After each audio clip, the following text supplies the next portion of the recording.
안녕하세요. 네, 이번에는 제가 두 번째 강의를 하려고 하는데 영양제, 이번에도 실비 관련된 겁니다.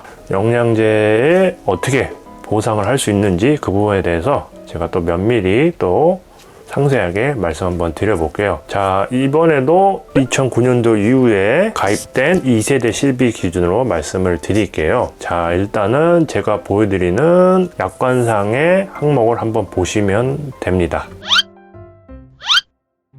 네, 그 빨간 줄 치신 거를 보셨죠? 보험금을 지급하지 않는 사유, 한 가지 목적의 치료를 위한 보험금 지급 사유가 발생한 데는 보험금을 지급하지 않습니다. 자, 두 번째 보시면은 영양제, 종합 비타민제 써 있죠. 근데 다음 관련된 걸 보시면은 회사가 보상하는 치료를 목적으로 하는 경우에는 보상합니다. 치료를 목적으로 하는 보상을 한다는 얘기는 말 그대로 가서 아프지 않은데 맞으면은 보상을 안 해준다는 말이고, 내가 아픈 상태에서 맞으면은 보상을 해주겠다 이런 말인데, 요즘 보험사들이 이 관련된 청구를 하면은 청구를 반려를 시킵니다. 어떻게? 별의별 방법을 다 써요. 첫 번째는 뭘 하냐면은 서두에 보여드렸던 약관상에 그 항목이 써 있는데 지급 사유가 발생하지 않는 이 부분만 보여드려요. 뒷장은 안 보여줍니다. 왜? 지급을 해야 되니까요. 그래서 첫 번째 부분만 강조를 해요. 영양제는 면책입니다. 안 됩니다. 라고 말씀을 드립니다. 그러면은 일반적인 사람들은 영양제는 안 되는구나. 이건 안 되네. 알겠습니다. 하고 종료를 하겠죠. 근데 뒷부분을 보시면은 치료 목적으로 하는 상황에는 보상을 한다. 이게 중요하죠. 그러면은 자, 사례를 말씀드리고 보상을 했던 부분을 한번 풀어 드릴게요. 보통 많이 맞으실 때가 언제냐면 감기, 폐렴이나 좀 중증 질환으로 오셨을 때, 독감이나 오셨을 때 입원을 한 상태면은 평균적으로 의사 선생님께서 말씀을 하세요. 영양제 좀 투여를 해드릴까요? 같이 맞으시면은 좀 도움이 되실 거예요. 항생제만 투여를 하면은 치료 기간이 좀 길어진다는 말씀이에요. 그러니까 영양제하고 같이 투여를 하면은 치료 기간이 짧아질 수 있다. 그렇게 돼서 조금 더 도움이 된다. 시너지 효과를 받을 수 있다. 그래서 투여를 하게 되는데, 막상 내가 투여한 상태에서 보상가에다 실비 지급을 하면은 지급을 안 해주죠. 서두에 말씀드렸던 첫 번째 항목, 보상을 하지 않는다, 면책이다. 이 부분만 얘기를 해요. 자, 그러면은 우리가 이제 약관상에 치료를 목적으로 하는 경우에 보상한다고 제가 알고 있는데 왜 지급이 안 됩니까? 라고 반박을 하면은 보상가에서는 치료 목적에 대한 근거를 얘기를 합니다. 근거를 가져오십시오. 저희가 그러면은 서류 검토하고 지급을 하겠습니다. 라고 말씀을 주시죠. 자, 그러면은 치료 목적으로 하는 근거는 어떻게 해야 되냐? 보통 의사분들은 자, 치료 목적으로 써주세요. 이렇게 말씀하시면 안 써줍니다. 치료 목적으로 하기에는 애매한 부분이 있어요. 아까 말씀드렸듯이 항생제가 치료 목적이고 영양제는 보조 역할을 해주는 게 좀 커요. 자, 그러면 어떻게 의사 소견서를 좀 써줘야 되냐? 의사 소견서를 쓰실 때는 이렇게 말씀을 하시면 됩니다. 나의 증상, 예를 들면은 감기가 왔습니다. 고열이 있고 목이 부어서 우리가 일반식은 섭취를 할 수가 없어요, 선생님. 그 다음에 두 번째, 먹으면은 제가 몸 상태가 컨디션이 안 좋다 보니까 다 개어냅니다. 자, 그러면은 당연히 음식을 정상적으로 섭취를 할 수가 없으니까 영양제 투여가 보조 역할이 아닌 치료 목적으로 볼 수 있겠죠. 그 부분을 소견서로 좀 써주시라고 말씀을 하시면 될 것 같습니다. 내용이 이렇게 적힙니다. 이 환자는 영양제가 필요해서 투여를 합니다. 왜?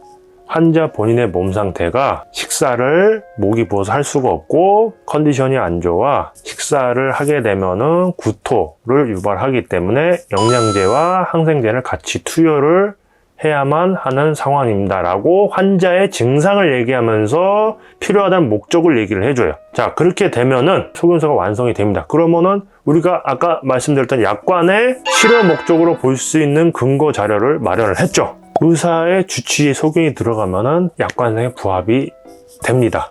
그래서 이 부분을 보상가에다 주시면은 대부분 지급을 해줍니다. 자, 조심하셔야 될 게 있습니다. 조심.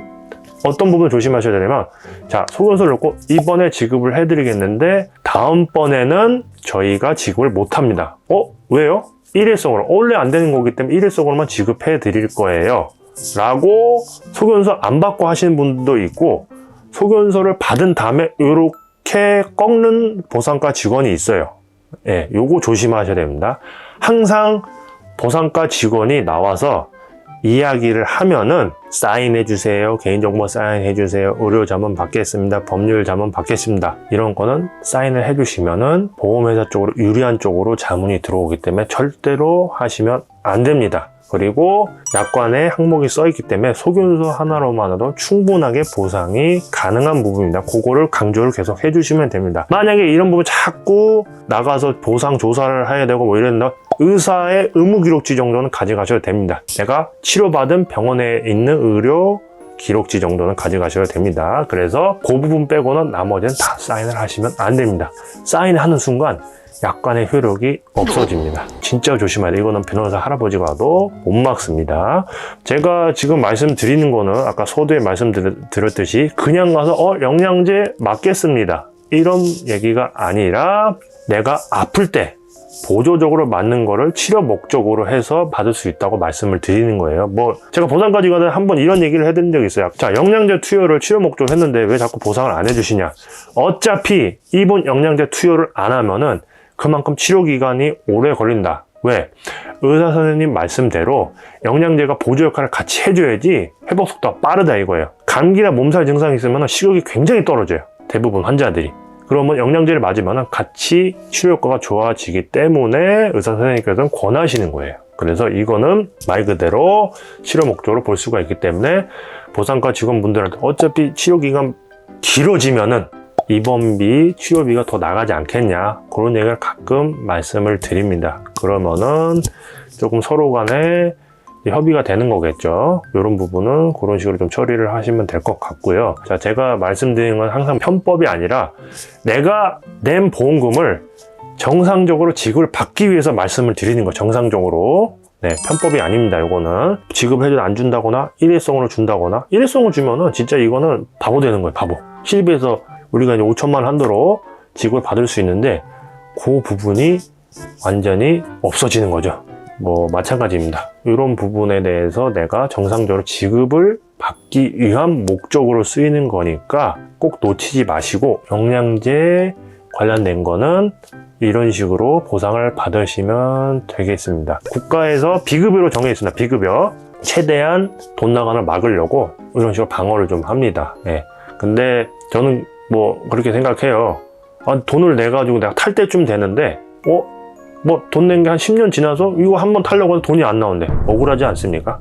그런 분들을 위해서 제가 팁을 말씀을 드리는 거예요. 제가 말씀드린 것에 대해서 요약만 하자면은 내 증상을 얘기하고 치료 목적 얘기를 하고 소견서 써달라 해서 하시면 보상과 지원하고 얘기하셔서, 만약에 조금 힘들게 한다 그러시면은 담당 설계사나 아니면은 손해사정을 선임을 하셔서 방어를 해주시는 게 좋습니다. 솔직히 저도 이업을 하지만 100명 중에 한 2% 이렇게 공부하고 보상까지 하고 하는 분들이 그렇게 있지는 않더라고요. 없다 보니까 뭐 저한테 질문을 주셔도 되고, 아니면 담당 설계사나 주변에 손해사정 선임하셔서 방어를 하시거나 해서 하셔도 됩니다. 원칙적으로는 원래 주셔야 되는 거를 알고 계시면 되고요. 네, 그러면 오늘 강의는 여기서 마치겠습니다. 구독, 좋아요 부탁드리겠습니다.